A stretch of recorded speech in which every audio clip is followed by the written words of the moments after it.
What's up? Ken from Flowtricks. Today we are talking choreography. Choreography is different than spinning, so if you want to perform in front of your friends and family, stay tuned. I'd like to thank friends of the channel. Thank you, Dark Monk. You make awesome training chucks. Thank you, Flow Toys. Your glow chucks are amazing. And thank you, David Smedley, our mega sponsor. He is going on a nunchuck journey and sharing his progress on YouTube. Be sure to check him out. And now let's begin. So tip one is finding the right song. If you have a song that doesn't mesh well, even if you have the best techniques in the world, it may not coordinate with the audience. So you may wonder, well, what kind of song should I choose? That's up to you, but I will say this. In terms of the audience, if they recognize the song and they like it, they're gonna like your performance more. So for instance, if you go to a kindercare and you choose death metal, I mean, it's likely that it's gonna have a negative impact. So think about who you're performing for and what kind of music they would like to hear, and then see if you can find something that you like within that. Now, there's also the other one, which is I'm gonna perform my heart out, so I'm gonna choose the song that I like. That's perfectly okay too. Just keep in mind that the audience may have a different reaction because it's their story. But one thing I would highly suggest is if you are choosing a song, it's very important to have a song that has a lot of dynamics. You want it to shift, you want to have changes, and you want to be able to have your chucks reflect that shift. So if you have a song and it's 3 minutes long and it's basically the same kind of vibe, the same energy, it doesn't pick up, it doesn't go down, what's going to happen is you will also be in that same frame of mind, and it's very hard for you to create stops and explosions and ways to get the audience to cheer. Now you can do this, you can pull it off, but if you are coordinated with the music, the audience will immediately recognize that a lot more than if you're working against the song. So find a song that has a lot of shifts, a lot of changes, or at least just enough to where you can do some really awesome things. Tip two, you found your song. Now what in the world do you do? All right, get a pen and paper, listen to the song, find the biggest changes in the song. Those are gonna be the parts that you map out specifically. Okay, so for instance, when the beat changes or when the rhythm changes, say there's a slow part, get an idea for what you want to put there. But most importantly, at the highlight of the song, you should have a technique or something that you know is going to be amazing and put it there. For instance, if you go to a song and it starts to build, and it hits the highest point of the song where everything just explodes into life, that is going to be the part where you want one of the highest peaks of your performances or the highest energy. This is gonna be where you're gonna wanna put a lot of contrast in with it because they're gonna notice that and they're gonna feel that. So be sure that you time out your best moves with the best parts of the song because they're gonna coordinate together and it'll have double the effect. As opposed to if the song just builds and builds and gets really huge and you're going slow and then it explodes into life but you're still going slow, you lost an opportunity to capitalize on that. And also the audience may kind of deflate from feeling something because it doesn't work. It'd be kind of like watching a sad part of a movie and sad music's playing and then it's done and it goes to a comedy section but the sad music keeps playing. It doesn't mesh up right, so then it confuses the audience. So make sure that you're in sync with it by choosing the best parts of the song and making sure that you put your best, most awe-dropping moments right there. The thing is with nunchucks, you can have hundreds and hundreds of moves. In 1 minute, you could have 100 techniques easily. All you have to do is do two techniques a second, which may sound like a lot, but it really isn't with nunchucks. You can totally pull that off.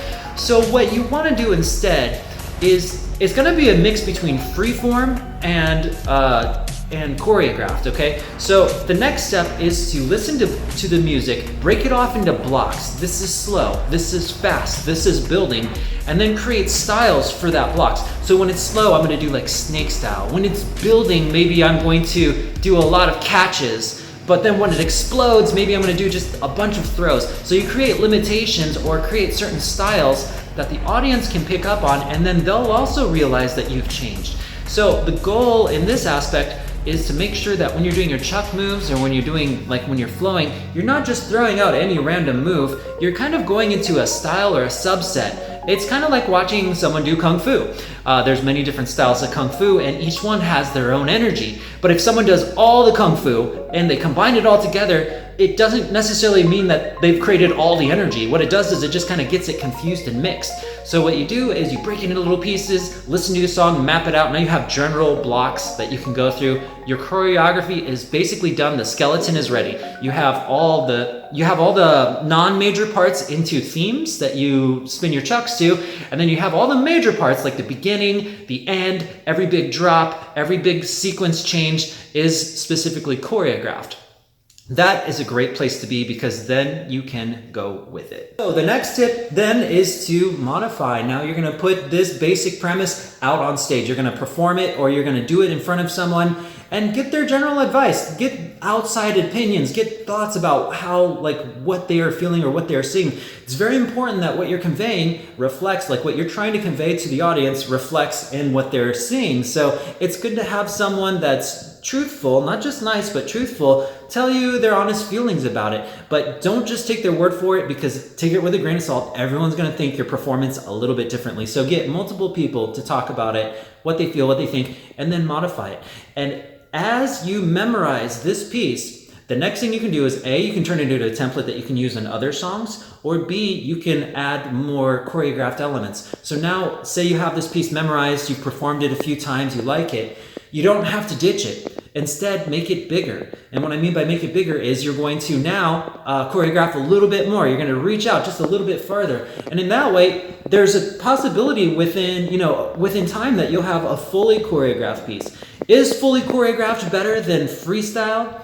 It depends on how you choreograph it. Now, I will say, generally speaking, a choreographed piece does generally look better if they're able to throw their heart and soul into it. But I also have seen mechanical choreographed pieces where it looks like it might have been better if they freeformed it. And the mechanical part is just kind of like they're just going through the motions, counting 1, 2, 3, 4, 2, 2, 3, 4. It looks very technical, but you still have to have emotion. You still have to have feelings. You still have to really like tear through it. So in that aspect, remember, keep modifying, keep upping it. Make sure that there's a lot of feeling. I guess that should be another one that we should add. Make sure you keep your feelings in there, because it's even choreography or not, this is like a story and you're trying to create an emotional response. And then in the end, if it's working, keep what works. If whatever's not working, get rid of it. Okay. There's 2 more tips I want to give you. They're kind of big. One is stay in your comfort zone. Now, there's going to be a lot of things that happen when you perform that you will never be able to account for until you go through it. I mean, you'll be able to account for it, but you may not really fully understand it until it happens.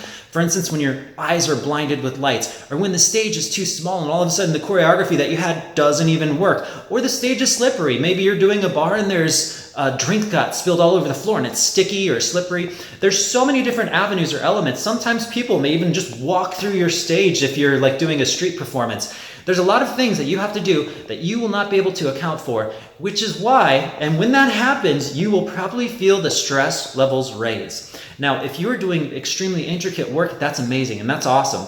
But if you're outside of your comfort zone in this is the chance where you will make the most mistakes. So I would always say, when you're doing your choreography, it's better to put a lot of energy and do something you can do 90 to 100% accuracy than to do something where you have 60% accuracy. Even if it's the most mind-blowing thing, in my opinion, it's better to not break character and to be able to keep your flow and to keep your power, as opposed to taking chancy moves, which you probably could do, but then all of a sudden, if something else happens, like you're blinded by lights, you won't be able to do it. It's good to have backup plans.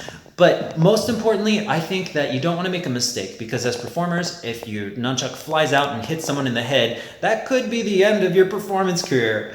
So you want to be safe, because you can modify it, you can get better at the moves that you're 60% in. But if you hit someone in the head and all of a sudden you get a reputation for being dangerous, it's really hard to remove that. So safety first, stay in your comfort zone, and then learn to optimize that. You're going to notice a lot of performers that are out there. I've heard this so many times from spinners. They're like, oh my God, I can do all those moves. And while that may be true that they can do those moves, it's different when you're on stage. It's different when the lights are on you and when there's 1,000 people staring at you, or when you just came up after another spectacular act and you're trying to keep the presence and trying to keep, maybe you're distracted, maybe you had a bad day, maybe you're injured. There's so many different things that someone on the outside will not be able to see. But this is why they should stay that person is staying in their comfort zone, they're smart. They're smart. Even if the spinners out there is like, well, I could do that. The most important thing is you're putting on a show for people that want to feel something and they want to see something entertaining. So just keep that in mind. My last piece of advice is an important one, and it is educate your audience. Now, that sounds funny, but when you're a spinner, let's say I'm spinning in front of a bunch of spinners, right? Basically, if they know how to do the move, they can feel it. They know how it feels. They know how it looks already. If I do a move they don't know, a lot of times they think, wow, that's more advanced. That's crazy. I don't know that move. And because they have other knowledge of it, they actually think it's more advanced than it is. And it's just because they haven't been educated. They don't have the knowledge yet as to how you can do that move. Now, in the same way, the general audience has no idea. They've never touched a nunchuck. Or if they have, it's very, very little. They have very little knowledge. So when you do advanced moves to them, they're going to be blown away just by maybe even simple moves or even moderate moves. But if you get too high up, imagine if a physicist, a college degree physicist, came up to a bunch of kindergartners and started talking about advanced physics. The kindergartners, not only would they not be able to understand it, they would get nothing from it because it's way too advanced for them. And in the same way, if you're a performer and you're an advanced spinner or you have a lot of great techniques, you can totally lose your audience and not have any effect on them if you get too advanced without walking with them. Because when you're performing, it's not just like, hey, look at me, look at my skills. It's like you're moving with them. You're creating an energy, an atmosphere, and you're walking with them. And in that same way, if you want to do your advanced tricks, you have to educate them. And one of the best ways to educate them is to take it piece by piece. So if you have an advanced move and you're performing in front of basic people that don't know what these techniques are, it's good to start at the building blocks of the very beginning. So do a technique that's not advanced, that correlates with the move you're doing. Then level it up, maybe add a little bit more to it, and then level it up. So as you repeat it, the audience can see that there's an increasing difficulty level, and they're going to be able to appreciate it more.